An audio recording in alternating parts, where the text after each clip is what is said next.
दिनों से कालगढ़ में कुछ अजीबोगरीब घटनाएं हो रही थीं। गांव में कोई भी घटना होती थी तो सबसे पहली सूचना हिम्मत सिंह को दी जाती थी। गांव की बुढ़िया भागती हुई जमींदार के पास पहुंची। जमींदार साहब, गजब हो गया। मेरा बेटा मटरू कल शाम से गायब है, अभी तक घर नहीं आया। अरे आ जाएगा, किसी दोस्त के यहाँ गया होगा। आजकल के लड़के बिना बताए पार्टी वगैरह मनाते रहते हैं। लेकिन जमींदार साहब, मैंने उसके सारे दोस्तों से पूछ लिया, किसी ने भी उसे कल दोपहर के बाद नहीं देखा। सबसे अंत में मटरू के दोस्त सुरजा ने उसे देखा था। ठीक है, दीवान जी, सुरजा को बुलवाइए। दीवान नेकचंद कालगढ़ गांव का सबसे पढ़ा लिखा और समझदार व्यक्ति था। सुरजा जमींदार के पास आता है। बताओ सुरजा, तुमने मटरू को सबसे अंतिम में कहाँ देखा था?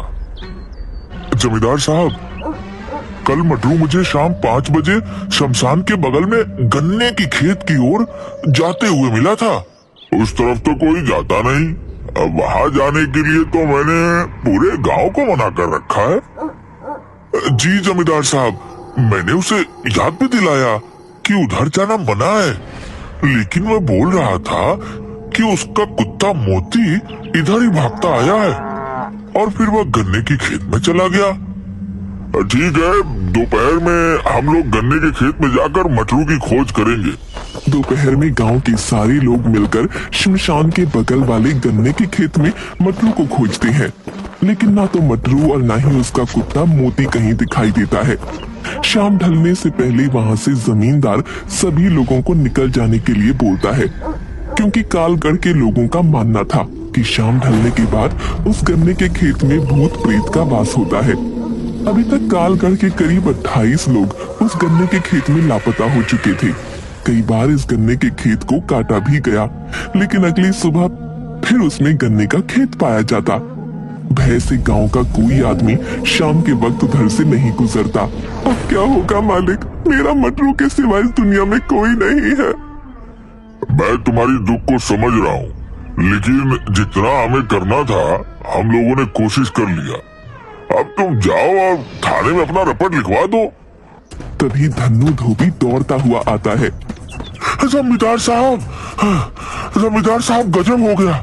मैं नदी के किनारे कपड़ा धो रहा था, तभी शमशान के बगल वाले गन्ने की खेत से लाल धुएं का भवंडर उठते हुए देखा, और उस भवंडर में गांव से लापता कई पुराने लोग और मटरू अपने कुत्ते मोती के साथ दिखाई दिया। क्या बकते हो धन्नो, हम सब अभी गन्ने के ही खेत से आ ही रहे हैं, हमें तो वहाँ कुछ ऐसा नहीं दिखा। मालिक, मैं सच बोल रहा हूँ, मैंने अपनी आंखों से अभी देखा है।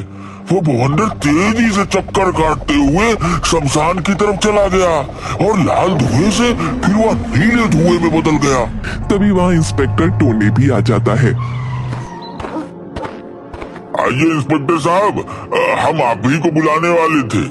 आपके गांव में घट रही घटना के बारे में तो मालूम ही होगा। जी हाँ जमींदार साहब, गांव में घट रही घटनाओं पर हमारी पैनी नजर है। हमने 2 कांस्टेबल सिंटू और पिंटू को गन्ने के खेत के पास चेक पोस्ट बनाकर तैनात रहने को कहा है। अभी धन्नू धोबी ने गन्ने के खेत में लाल धुएं का बवंडर उठते हुए देखा है, जो शमशान में जाकर नीले कलर में बदल गया और विलीन हो गया। हमें यह भी पता है, कांस्टेबल सिंटू और पिंटू ने इसकी पुष्टि की है कि उन्होंने भी ऐसे बवंडर को उठते हुए देखा है, जिसमें कुछ लोग फंसे हुए दिखाई दिए थे। मैं इसीलिए आपके पास आया हूँ कि आप गांव में सभी को हिदायत दे दें कि शाम के वक्त गन्ने के खेत की तरफ कोई नहीं जाएगा।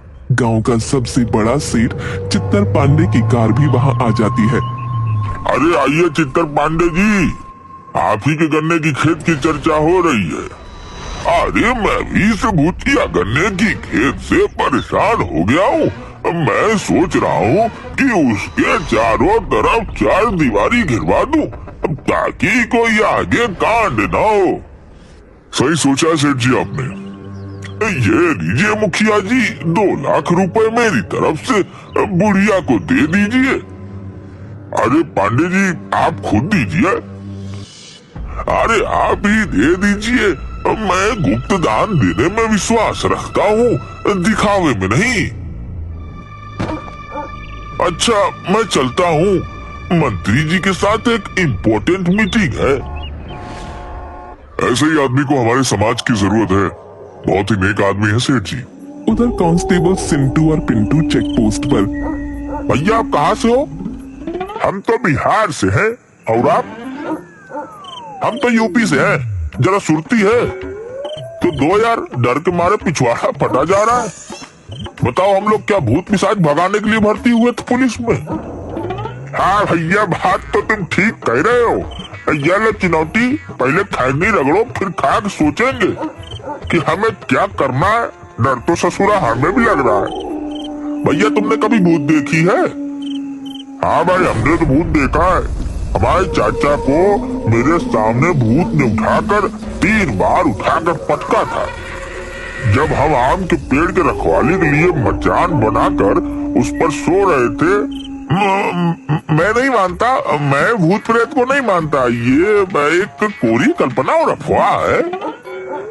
ठीक है भैया, अपनी अपनी सोच है।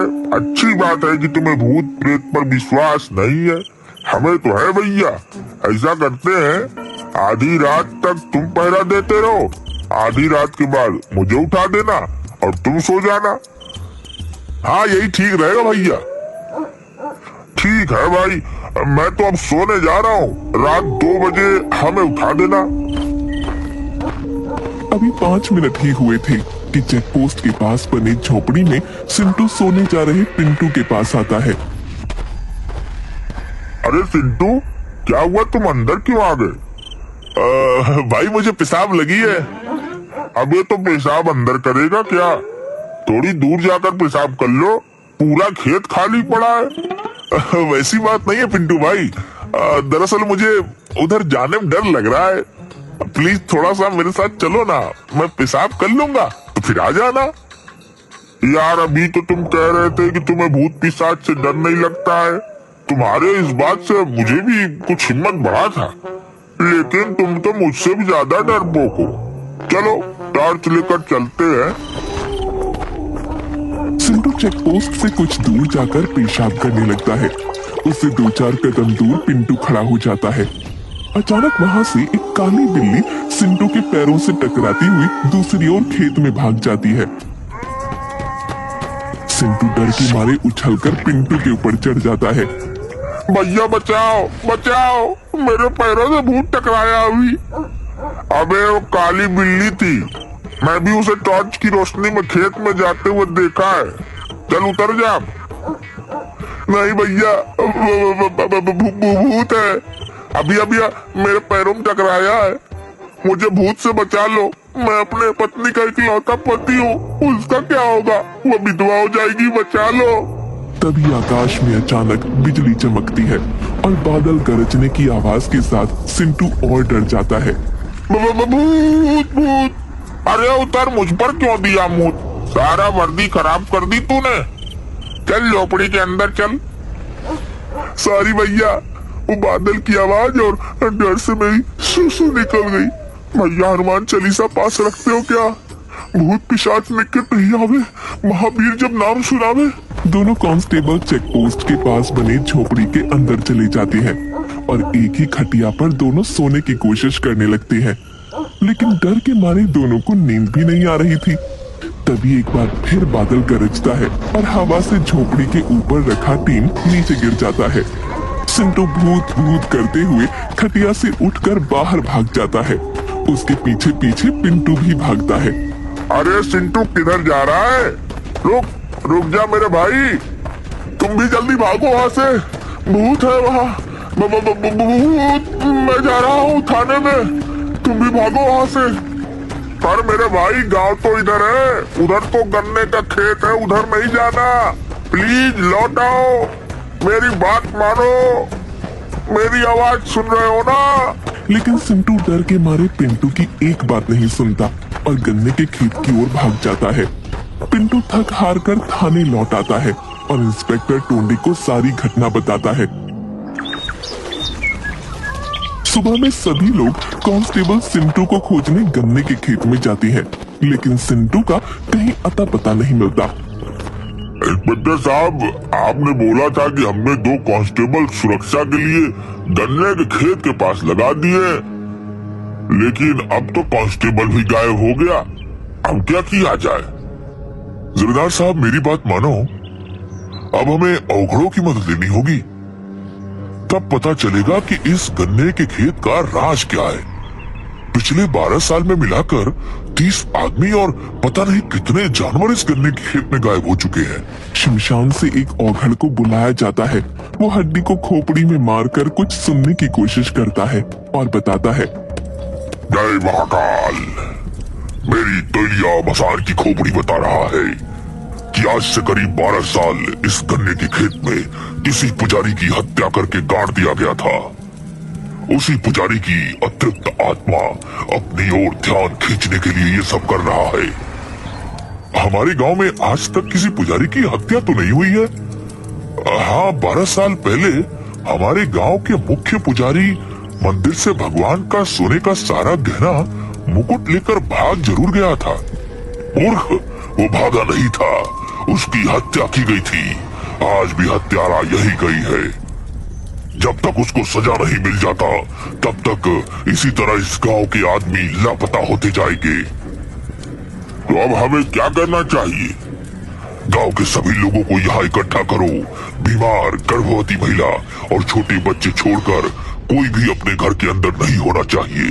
जमींदार के आदेश पर गांव के सभी लोग वहाँ पर इकट्ठा हो जाते हैं। महाराज, सभी लोग आ गए हैं? नहीं, अभी भी एक आदमी नहीं आया है। वह बीमार भी नहीं है। सर, सेठ चित्तर पांडे सिर्फ नहीं आए हैं, उन्हें अभी किसी जरूरी मीटिंग में शहर निकलना है। हमारे गांव के सुरक्षा से बड़ा और कोई मीटिंग नहीं हो सकता है। दीवान जी और इंस्पेक्टर साहब, आप दोनों जाकर सेठ चित्तर पांडे को बुला कर लाइए। चित्तर पांडे आने में बहुत आनाकानी करता है, लेकिन इंस्पेक्टर साहब और दीवान जी के दबाव के कारण उसे औघड़ के पास आना ही पड़ता है। आइए पांडे जी, आप मेरे पास बैठिए। हाँ महाराज, अब आप अपना काम शुरू कीजिए। अभी ये तेलिया मसान की खोपड़ी हवा में उड़ते हुए उस आदमी के पास जाएगी और वहाँ ठहर जाएगी। 5 मिनट उस आदमी को अपना गुनाह कबूल करने का अवसर मिलेगा। उसके बाद तो ये खोपड़ी मेरी भी नहीं सुनेगा। इससे निकलने वाली आग से अपराधी का चेहरा भस्म हो जाएगा। जमींदार साहब, ये क्या ड्रामा कर रहा है? मुझे इस सब में विश्वास नहीं। मैं चलता हूँ। मंत्री जी के साथ मेरी बहुत इम्पोर्टेंट मीटिंग है शहर में। अरे, मैं फोन कर दूंगा मंत्री जी को। वो मेरे जान पहचान के हैं, आप टेंशन मत लो। आधे घंटे की बात है। तभी अचानक अवधार की खोपड़ी उड़ते हुए सीधा चित्तर पांडे के पास आकर रुक जाती है। औघड़, ये क्या मजाक है? हटाओ इसे यहाँ से। शायद आपने मेरी बातों को गंभीरता से नहीं लिया। आपके पास 3 मिनट बचे हैं गुनाह कबूल करने के लिए, क्योंकि 2 मिनट तो हमारी बात में ही बर्बाद हो गई। हाँ, मैं ही पुजारी की हत्या का अपराधी हूँ। रोको इसे, मैं मरना नहीं चाहता। 12 साल पहले जब मैं मंदिर से सोने और गहने और मुकुट की चोरी करके भाग रहा था तो पुजारी ने मुझे देख लिया था और मेरे पीछे पीछे इस गन्ने के खेत में पहुंच गया, जहाँ मैं गहने को मिट्टी में छुपा रहा था। मैंने उससे विनती की, लेकिन वो नहीं माना, तो मैंने उसे गला दबाकर मार दिया और वहीं उसकी कब्र खोद दी। कुछ दिन बाद उन सोने के आभूषणों को बेचकर सेठ चित्तर पांडे बन गया। इंस्पेक्टर साहब, देख क्या रहे हैं? इस दुष्ट को हिरासत में लीजिए। कांस्टेबल पिंटू टोने का इशारा मिलते ही तुरंत सेठ चित्तर पांडे को पकड़कर हथकड़ी लगा देता है। तभी गन्ने के खेत में एक बवंडर उठता है और गांव वालों के सामने अघोर की अग्नि में पंडित की श्रापित आत्मा आ जाती है। मेरी आत्मा की तृप्ति इसी पापी की मौत से संभव है, लेकिन किसी कारणवश मैं उस गन्ने के खेत से बाहर नहीं आ पाता था। मुझे माफ कर दो पंडित जी, मुझे अपने किए का पछतावा है। तेरी वजह से मैंने इन बेकसूर गांव वालों को अपनी कैद में रखा हुआ है। तेरी मौत से इनकी मुक्ति संभव है। पुजारी जी, कोई और विकल्प दीजिए। किसी की मौत से आप संतुष्ट कैसे हो सकते हैं? चुप करो तुम सब। मेरी मौत को रहस्य बताकर शानो शौकत की जिंदगी जी रहा है, लेकिन अब नहीं। उसके बाद पुजारी की आत्मा अपने तेज तर्रार नाखूनों से चित्तर पांडे का गला पकड़ उसे हवा में लटका देती है और थोड़ी देर में ही उसको मार डालती है। इसके बाद आत्मा वहां से गायब हो जाती है। मुक्ति, मुक्ति। और एक के बाद एक करके 30 आदमी और कई मवेशी उड़ते हुए आकर औघड़ के पास गिरते हैं और सभी सुरक्षित अपने अपने परिजनों से मिल जाते हैं। औघड़ के कहने पर उस गन्ने के खेत को जलाकर पुजारी जी की याद में एक बड़ा सा मंदिर बनवा दिया जाता है।